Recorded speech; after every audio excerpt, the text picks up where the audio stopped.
we're in the middle of the biggest travel disruption since 2020.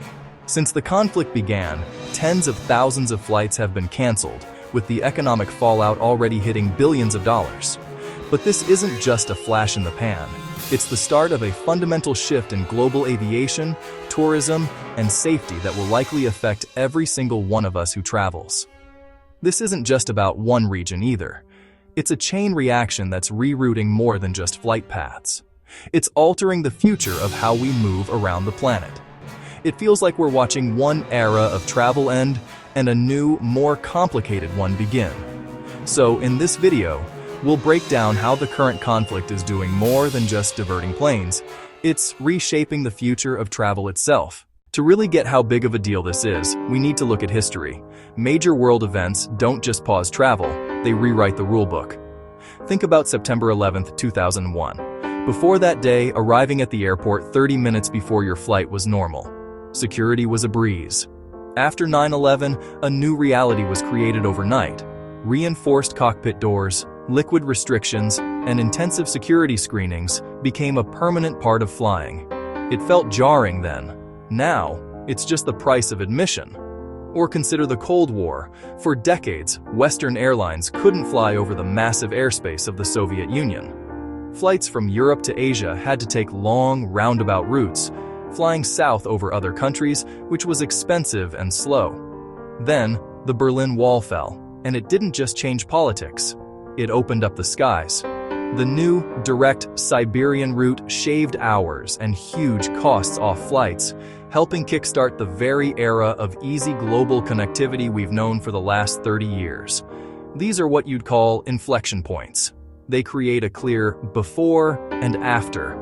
The current conflict feels like another one of these seismic moments, and the changes are touching three critical pillars: our aviation network, our tourism landscape, and our basic perception of safety. This new era of travel seems to be resting on three new pillars: a new map for aviation, a new geography for tourism, and a new reality for safety. First, the global crossroads is under threat. For years, the Middle East has been the world's ultimate layover spot. Hubs like Dubai, Doha, and Abu Dhabi became global megastars because they were perfectly placed between Europe, Asia, and Africa. A staggering portion of all international transit traffic, around 14%, flows through this narrow corridor. The business model was brilliant: offer seamless connections, build entire economies around the constant flow of people, and win. Well, that model is now under serious pressure. With critical airspace closed, airlines are forced into costly, time-consuming detours. Those direct flights are now longer and less efficient. And this isn't a small thing. Longer routes mean significantly more fuel, longer crew hours, and increased maintenance costs. Those costs don't just disappear, they are being passed directly to you, the traveler, in the form of higher ticket prices. This affects everyone, even if your travel plans are thousands of miles away. A flight from Paris to Singapore that has to reroute is simply a more expensive flight. Period. This disruption is also an existential threat to the hub economies themselves. In a place like Dubai, the aviation and related travel industries make up a huge chunk of its GDP. When the world's crossroads suddenly has a roadblock, the economic shockwaves are immense. And it's not just people. A significant volume of global air cargo also transits through the Middle East, so this is hitting supply chains, delaying goods, and driving up costs for businesses worldwide. But it's not just about flights. It's also about where you feel you can go. This brings us to the second big change: the new geography of tourism. The economic damage to the region's tourism is staggering. The World Travel and Tourism Council estimates the conflict is costing at least $600 million per day in lost international visitor spending in the Middle East. Looking forward, projections from Oxford Economics estimate that the region could see a decline of anywhere from 11% to 27% in inbound visitor arrivals in 2026. In a worst-case scenario, that translates to 38 million fewer visitors and a loss of over $56 billion in spending. For nations that have invested billions to diversify their economies into tourism, this is a catastrophic setback. This fear creates a powerful substitution effect.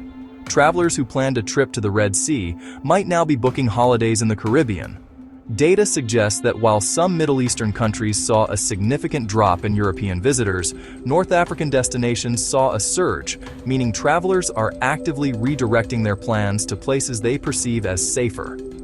This redraws the world's tourism map, creating unexpected winners and losers far from the conflict's epicenter. Perhaps most concerning for you is the shift in financial risk. In the chaos of the initial shutdown, it became clear that many standard travel insurance policies would not cover cancellations. The conflict was often deemed an extraordinary circumstance, a clause that can exempt airlines and insurers from payment. This sets a chilling precedent. It suggests the financial burden of geopolitical events may now fall more squarely on the shoulders of the traveler, making it a bigger gamble to book a trip to any region with even a hint of instability.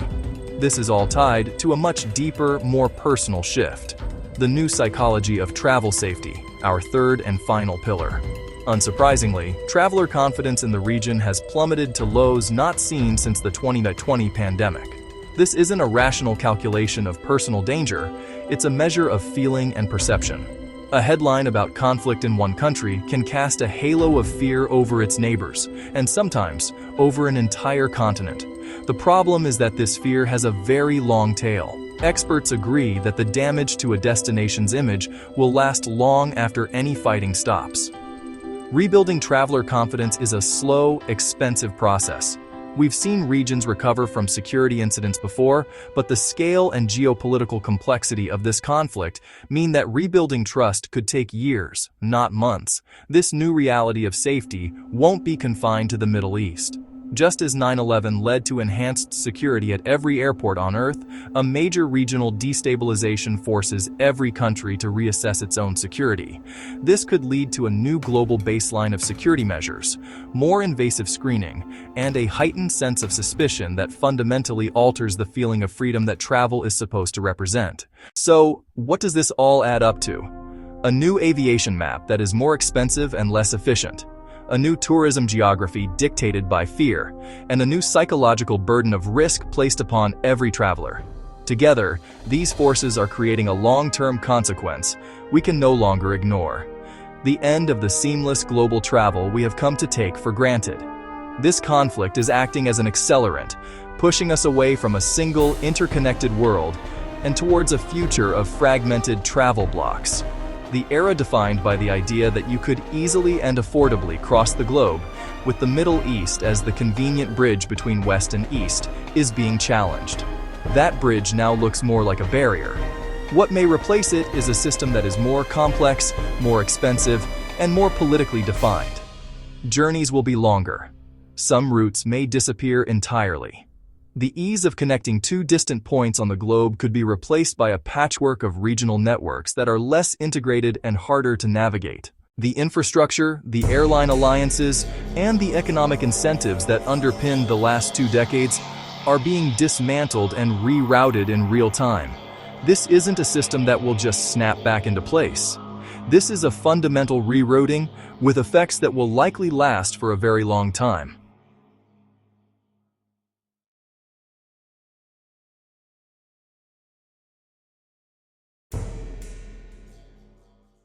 The thousands of canceled flights and stranded passengers were just the first, most visible tremors. The real earthquake is the reshaping of our global travel landscape. This conflict has altered the calculus of cost, convenience, and safety for the entire world. We are entering a new age of travel, one that is more complex, more expensive, and more politically charged than ever before. The core promise of globalization, that the world was becoming a smaller, more accessible place, is being tested. The idea of a truly global citizen, able to move frictionlessly across continents, may soon feel like a nostalgic relic of a past era. The way we plan, budget, and even dream about travel is changing right now. So, how will this new reality change the way you plan your future travels? Are there destinations you're rethinking? Are you preparing for travel to be permanently more expensive? Let me know your thoughts in the comments below.